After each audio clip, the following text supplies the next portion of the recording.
Pharma కంపెనీలకు లాభాలు, ప్రజలకు రోగాలు, చావులు. హెటిరోకు వ్యతిరేకంగా సంగారెడ్డిలో ఆందోళన.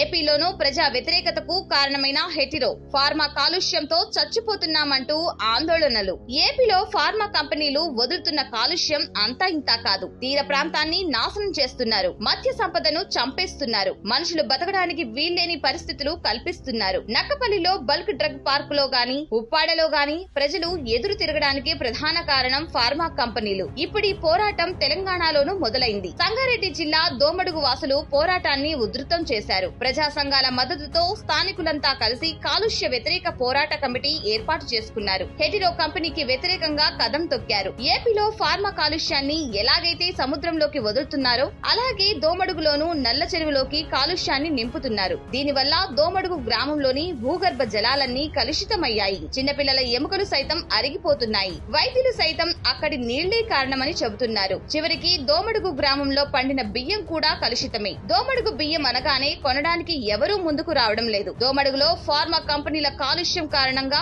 అక్కడి పశువులు కూడా చనిపోయాయి. స్థానికులు చేపట్టిన ఆందోళనలో వాటి ఫోటోలు కూడా ప్రదర్శించారు. ఇంకో దారుణ విషయం ఏంటంటే కాలుష్యాన్ని నియంత్రించాల్సిన పీసీబీ అధికారులే కంపెనీతో కుమ్మక్కయ్యారని ఆరోపిస్తున్నారు దోమడుగు వాసులు. తమ ఆరోగ్యాలు పాడవుతున్నాయని, ప్రాణాలు పోతున్నాయని ఎన్నిసార్లు కంప్లైంట్ ఇచ్చినా పట్టించుకోలేదని వాపోతున్నారు. ఏపీలో సైతం కాలుష్య నియంత్రణ మండలి అధికారులు చూసి చూడనట్టు వ్యవహరించడం వల్లే అక్కడి స్థానికులు రోగాల బారిన పడాల్సి వస్తోంది. ఏ ఫార్మా కంపెనీలైతే ప్రజల ఆరోగ్యాన్ని కాపాడడానికి మందులు తయారు చేస్తున్నాయో అవే ఫార్మా కంపెనీలు మందులు తయారు చేసే క్రమంలో మనుషుల ఆరోగ్యాలను దెబ్బతీస్తున్నాయి. ఫార్మా కంపెనీల ఆగడాలపై బీసీవై పార్టీ ముందు నుంచి పోరాటం చేస్తూనే ఉంది. ఉప్పాడ, నక్కపల్లిలో ఉద్యమ కార్యాచరణ ప్రారంభించింది. తెలంగాణ ప్రభుత్వం సైతం ఫార్మా కంపెనీలకే మద్దతుగా నిలవడాన్ని తీవ్రంగా తప్పుపడుతుంది బీసీవై పార్టీ.